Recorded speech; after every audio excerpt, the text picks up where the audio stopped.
Aloha, my name is Barry Rice. I am a public administration student at the University of Hawaii, West Oahu. Here's my presentation on healthcare management professional development. Healthcare management. What is it? It is a profession that provides leadership and direction to organizations that deliver personal and consumer health services. This includes direct care settings as well as traditional and alternative non-direct care settings. What skills are needed?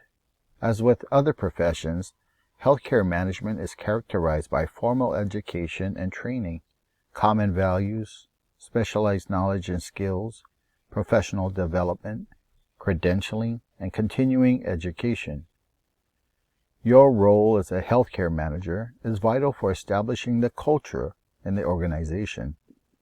Culture prescribes the way things are done, and it is shaped by the values, mission, and vision of the organization. The role of the manager is critical to ensuring a high level of organizational performance. Leadership. Leadership styles have changed over the years. Many successful leaders can draw from various traditional and contemporary models to find what works best for them and their environment.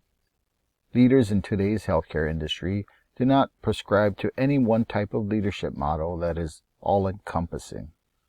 Therefore, it is wise for healthcare administration students to become familiar with the various contemporary models so they can be utilized when needed. Emotional intelligence is a concept made famous by journalist Daniel Goleman in the early 1990s. However, the term emotional intelligence was created by two researchers, Peter Salovey and John Mayer, in their article entitled Emotional Intelligence. The fundamentals of both involve recognizing and understanding emotions to aid with decision-making. The first skill in Goleman's concept is self-awareness.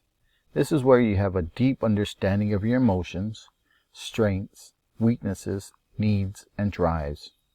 The second is self-regulation, having a propensity for reflection, the ability to adapt to changes, or the power to say no to impulsive urges.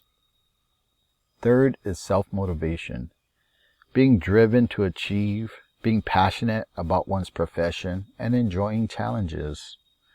The fourth is empathy. This is when you're able to thoughtfully consider others' feelings when interacting with them. Lastly, social skills, being able to move people in the direction you desire through your ability to interact effectively. When these 5 skills are applied to leadership, it suggests a more caring, confident, enthusiastic boss who can establish good relations with workers and is better equipped to resolve conflicts and motivate others. Motivation. What is motivation? According to Webster's New Collegiate Dictionary, a motive is a need or a desire that causes a person to act. So motivation is the act of providing a motive that causes a person to take action. In most cases, motivation comes from a reward that reinforces a desired behavior. What are the rewards? Rewards can be either internal or external. Internal or intrinsic rewards are derived from within the individual. For a healthcare employee, this could mean taking pride and feeling good about a job well done.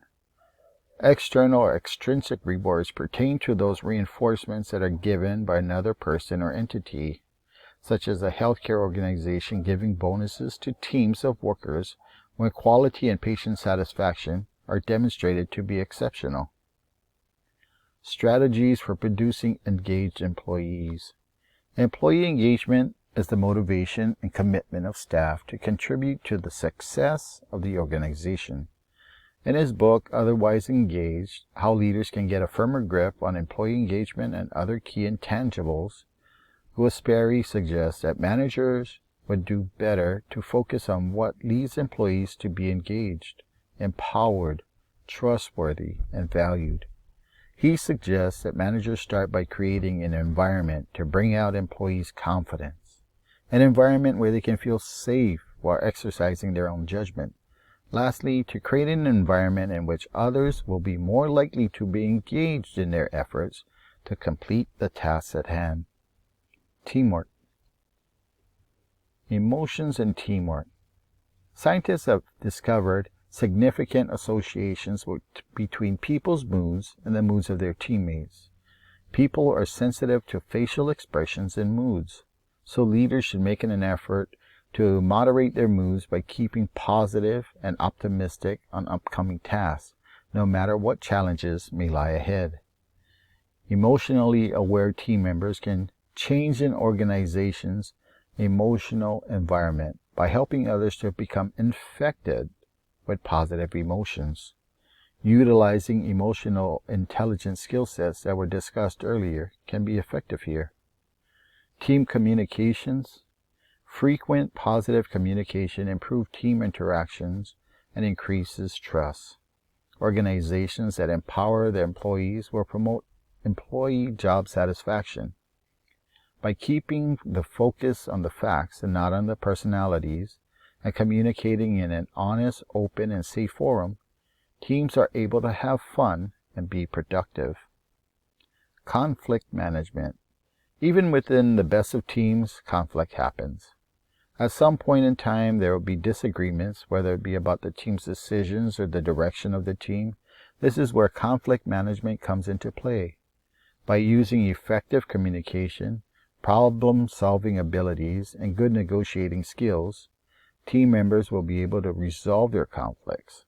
Avoiding conflict is a short-term solution. However, by keeping an open and honest line of communication with team members, it can go a long way to minimizing conflicts. Managing healthcare professionals. Healthcare organizations employ a wide array of clinical, administrative, and supportive professionals to deliver services to their patients. As a healthcare manager, most likely you will be working with a mix of people who are older or younger than you, have more or less education than you have, or have clinical skills that you may not possess. It is your responsibility as a healthcare manager to provide your employees with the resources they need to succeed. Physicians. Most physicians are eligible to obtain a license to practice medicine after only 1 year of postgraduate training. Licensure granted by the state is required for physicians and certifies competency to perform within a designated scope of practice. Criminal background checks as a requirement of initial licensure are required in most states. Conflicts of interest is a term used to describe when an individual can be influenced by money or other considerations to act in a way that is contrary to the good of the organization or the patient to whom they should be advocated in their best interest. There must be full disclosure if a conflict exists, and the individual must remove themselves from the decision-making role. Your job as a healthcare manager will be to ensure that first and foremost, you complete the same type of documents you expect physicians to complete. Even the appearance of any potential conflict of interest should be avoided. Registered nurses. Nursing students must learn clinical skills and be carefully supervised in healthcare organizations by a master's or doctorally prepared nursing facility.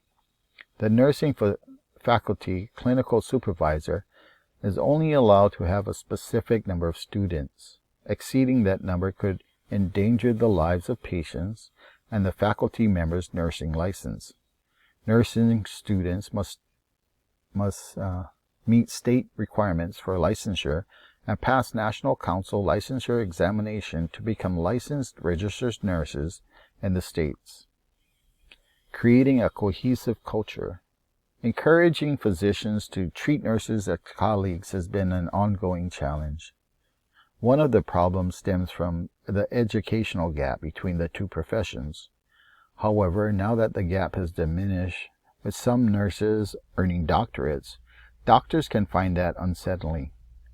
Researchers found that including nurses in the morning medical rounds improved their interprofessional communication and perceptions of each other. thus improving teamwork, which is essential to ensure a culture of safety. Ethics. Laws versus ethics. What are laws?